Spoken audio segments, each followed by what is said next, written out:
I'm Carol Kelso, CNS Next, Thomasville Today, standing right here on the hallowed grounds of Douglas High School. And we've had an amazing opportunity to talk to Mr. Earl Williams III. So happy to have you here. Thank you so much. Welcome to be here. Yeah, we're looking forward to what you've already done for the community and what you're going to tell us today about what's happening. This place has a lot of history.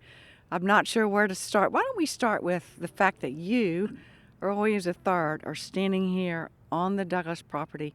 Tell us about your dad, not a few years ago, several years ago. Well, what's amazing to me about standing here today is that this is a school that both of my parents attended, both Earl and Faye Williams. They went to high school here. A favorite memory of mine that my dad would tell me was that his last year in high school, he really was not happy about it because he was in the 11th grade and they called all the kids to the the cafeteria, and they told them that they were going to have to go one more year. Now that would be 12 years. So he would never. What in the world? I've not heard He of hated it. But being here is so amazing for me because a couple things. One, this is where I grew up. I grew up about 2 blocks down the street, right next door to Western Park. Now let's tell our community this is considered Dewey City, correct? This is okay. This is Dewey City. Dewey City is a historic community, and it's historic for a lot of reasons. One is that Dewey City was the first place where blacks, after slavery, were able to buy land in Thomas County. Wow. Douglas That High is School, amazing. where we stand right here, it was the first high school for blacks in Thomas County. Wow.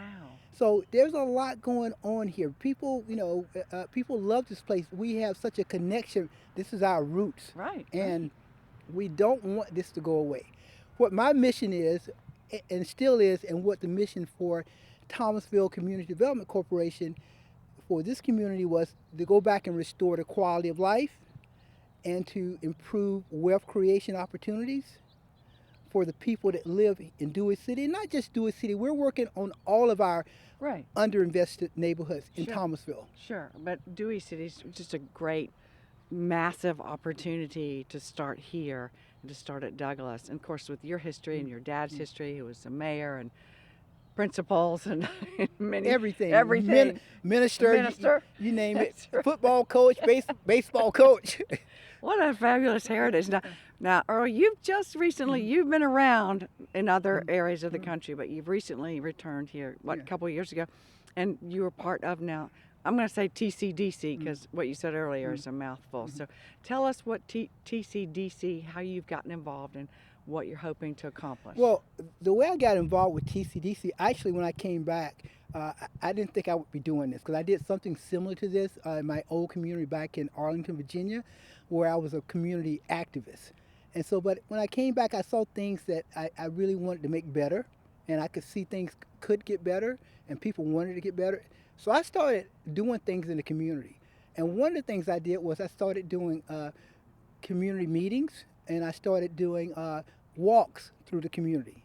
And one day someone from TCDC asked me, well, how can we get you to do more of this? And how can we get you to do it even faster? And I said, Wow. pay me. Money talks. Yes.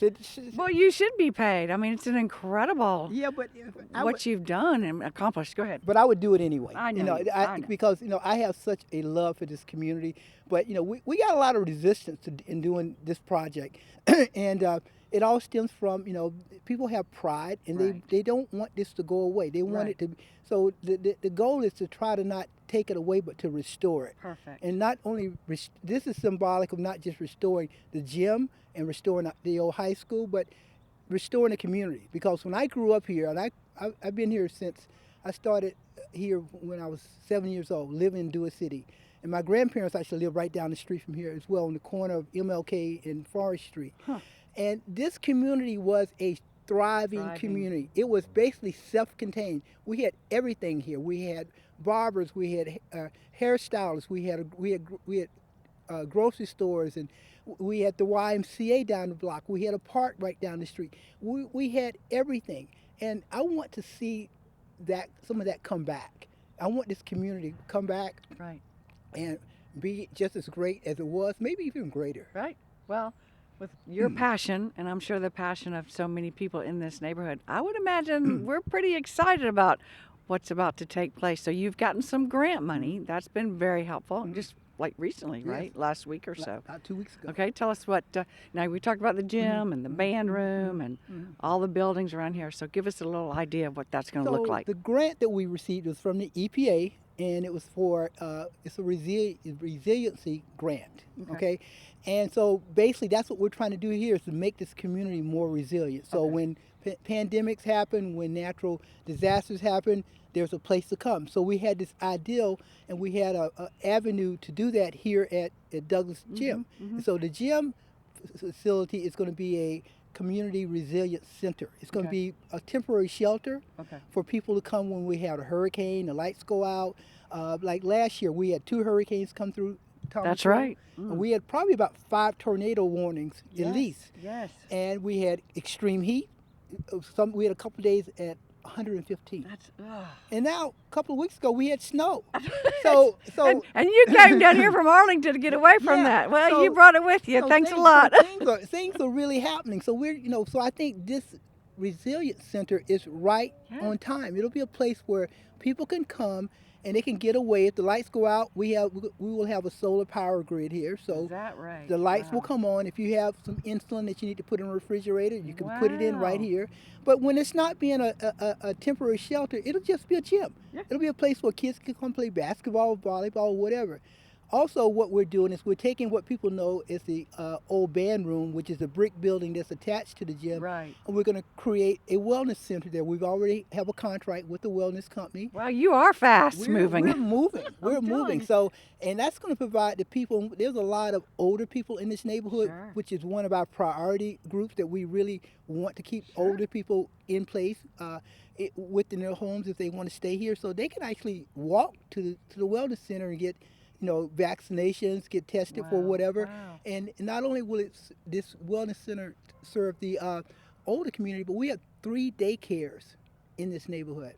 In this neighborhood, how about that? 3 daycare centers. And so the daycare kids will be able to come here, and if something's happening, the daycare can call the parents. The parents can come pick them up, bring them to the wellness center. If they're okay, they can take them back to school without having to miss a lot of time at work. And so that piece is going to be great. And then the other thing we're doing is a lot of people who know Douglas School, they know we had a shop that was right next door to the old gym. Like a woodworking shop? Exactly. Metal shop? Okay. Exactly. And so that's going to be turned into community space. The Douglas Alumni Association, they will have their offices there. We'll have places where people can have meetings and town hall meetings and any types of social events and things of that nature. It's a real community living like you and I grew up with. Exactly. Just a school that's a community. Exactly. That's a lot of pieces you guys have put together in less than a year. Now tell us about the connection with the Douglas alumni. Well, so the Douglas Alumni Association, after we'll own this hub. Okay. They will own it. They will actually be the landlord and the owners. We're in the process of buying, we being Thomasville Community Development Corporation, and we have another partner called Tapestry Development. They're a nonprofit development company. We're in the process of buying the historical part of the school, which is over here. So it's really 2 phases. It's 2 pieces. It's two pieces that are separate. Gotcha. So the EPA grant is handling this community resilience hub. It's hard to say. That is. We got to get better words here. Community Resilience Hub, and then we have what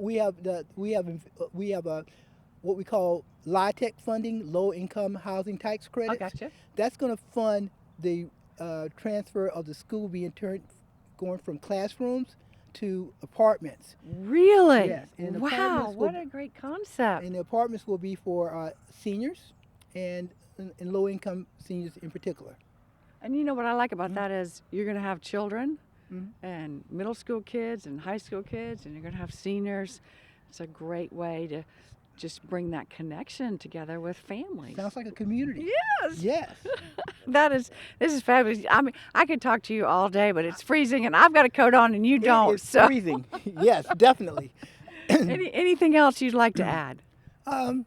No, the other things that we do Thomasville Development Corporation, Community Development Corporation, is we we're looking at doing more affordable housing. Well, one example will be the low income Absolutely, apartments here, sure. and we're looking at different properties around town that we will develop property Super. on. Some of it will be single family, some of it will be multifamily, and I'm excited about providing it because housing it's not just a Thomasville problem or a Right, Georgia right. problem it's a worldwide It's a problem. worldwide problem. So I'm glad I'm part of the solution. Well, you're doing one bite at a time, like Thank the you. elephant. Thank This is pretty thrilling and exciting, and I bet you're so happy to see it now coming to fruition. All this planning, and never thought you'd see that, down here in Thomasville, Georgia. I never did, but it's happening. It is. It's happening. Well, it's very exciting, and thank you so much for coming to talk to us. Thank you so much And for having me. we'll be back. Great. Yeah, when you're putting all that wood together and all that metal and everything, hammering and everything, we want to get in on that. Come get an update. Okay, that's Yes. super. Thank you so much. Thank you. Well, that was Earl Williams III right here on the property of Douglas High School. You can't get more fascinating and excited about a project that's a long time coming. It's probably a dream come true, and we're just so grateful to have Mr. Williams here to talk to us and just kind of map it all out for us. You never know where we're going to be or what we will be doing, but just like today, it will be good.